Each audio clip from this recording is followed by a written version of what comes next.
Hello friends, welcome to दिमाग की बत्ती। कोरोना ने हमारा जिंदगी जीने का तरीका ही बदल दिया और इस फेज में एक इंडस्ट्री जो सबसे ज्यादा प्रभावित हुई वो है एंटरटेनमेंट इंडस्ट्री।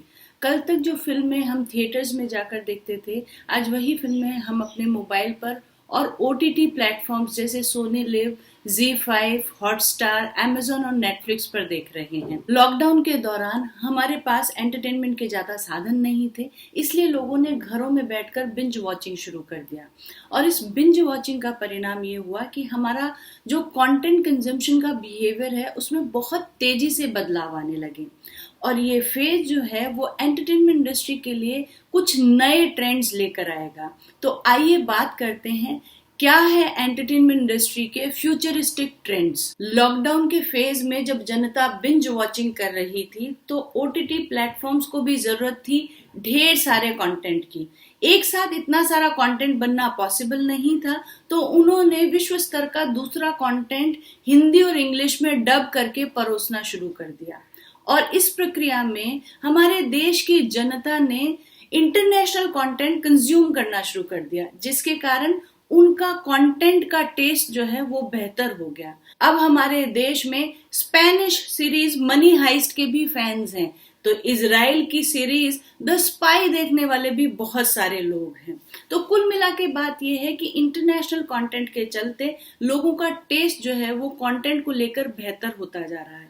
तो अगर हिंदी फिल्म निर्माता और कंटेंट क्रिएटर्स अभी भी जनता को मीनिंगलेस, सेंसलेस एक्शन और कॉमेडी फिल्में परोसने की सोच रहे हैं, तो उनको अपने स्ट्रेटजीज पे दोबारा सोचने की जरूरत है, क्योंकि पिछले दिनों रिलीज हुई सड़क 2, लक्ष्मी बॉम्ब और कूली नंबर 1 को ठंडा रेस्पॉन्स देकर जनता ने अपनी मंशा बिल्कुल क्लियरली बता दी है कि बड़े स्टार्स के साथ, रीमिक्स सॉन्ग्स के साथ अगर आप कुछ भी सेंसलेस परोसने वाले हो तो ऑडियंस अपना पैसा और अपना वक्त बर्बाद नहीं करने वाली है। तो सबसे पहला ट्रेंड तो ये है कि अब film makers and content creators को इस बात का ध्यान रखना है कि उनका प्रोजेक्ट एंटरटेनिंग और ग्रिपिंग हो, क्योंकि जनता का टेस्ट अब बेहतर हो चुका है। अब बात करते हैं दूसरे ट्रेंड की। अब तक हमारे देश में फिल्म मेकर्स और कंटेंट क्रिएटर्स अक्सर क्रिएटिव लिबर्टी के नाम पर हमारे धर्म, हमारी संस्कृति और हमारे इतिहास के साथ जमकर छेड़छाड़ करते रहे थे, लेकिन अब जनता जागरूक हो चुकी है। तो अगर कोई भी फिल्म मेकर ऐसा है जो कोई पीरियोडिक ड्रामा बना रहा है या धर्म पर आधारित किसी कॉन्सेप्ट पर काम कर रहा है, तो उनको अपने रिसर्च पर और ज्यादा ध्यान देने की जरूरत है।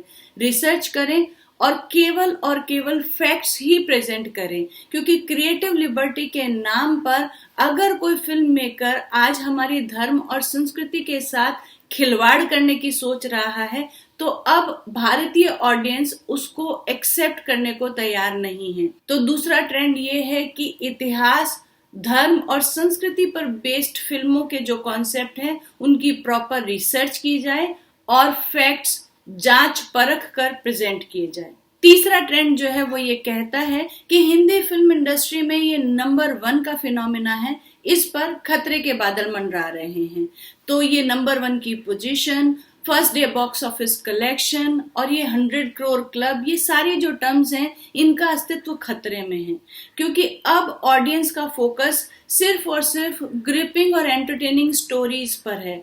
अब जो है वो फिल्म और वेब सीरीज का हीरो जो है वो स्टोरी है, वो कितनी एंटरटेनिंग है उस पर उसकी सक्सेस निर्भर करती है, जिसका जीता जागता एग्जाम्पल है सोनी लिव पर स्कैम 1992, जिसको जनता का भरपूर प्यार मिला और जनता ने जी भर के सराहा।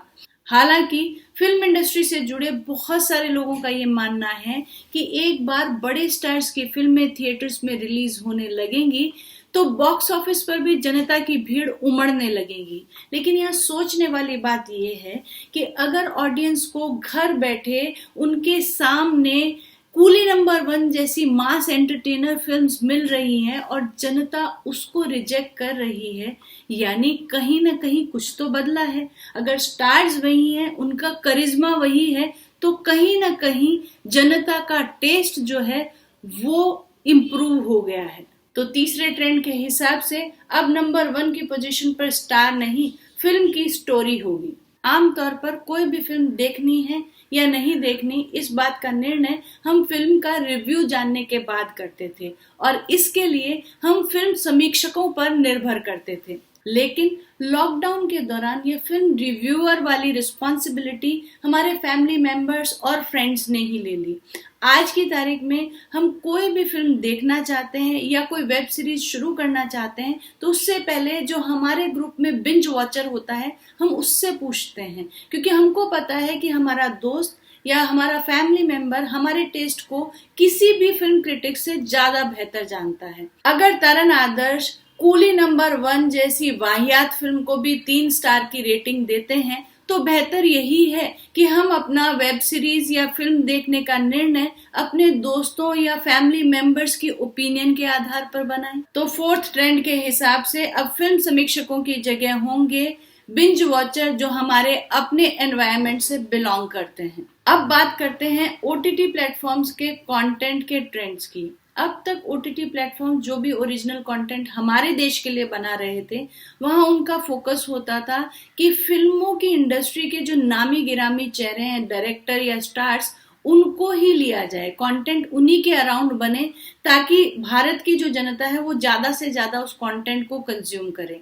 लेकिन लॉकडाउन में इंडिया की जो ऑडियंस है उन्होंने इंटरनेशनल कंटेंट को बहुत ही रुचि के साथ देखा भी है और सराहा भी है। तो जब हमारे देश की ऑडियंस ग्लोबल कंटेंट को इतना पसंद कर रही है तो ओटीटी प्लेटफॉर्म्स को भी कूली नंबर 1 और सड़क 2 जैसे कंटेंट में पैसा वेस्ट करने की बजाय ज्यादा से ज्यादा ग्लोबल कंटेंट प्रोड्यूस करना चाहिए, क्योंकि एक बार जब ग्लोबल कंटेंट प्रोड्यूस हो जाता है तो बाद में तो उसको डब करके अलग अलग टेरिटरी में सर्व करना ही बाकी बचता है।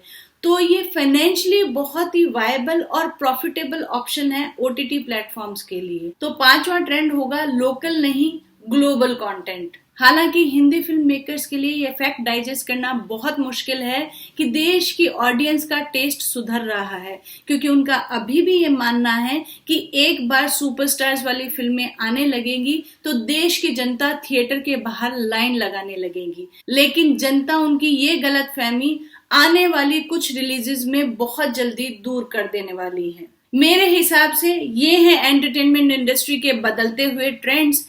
आपकी इस बारे में क्या राय है, जरूर बताइएगा।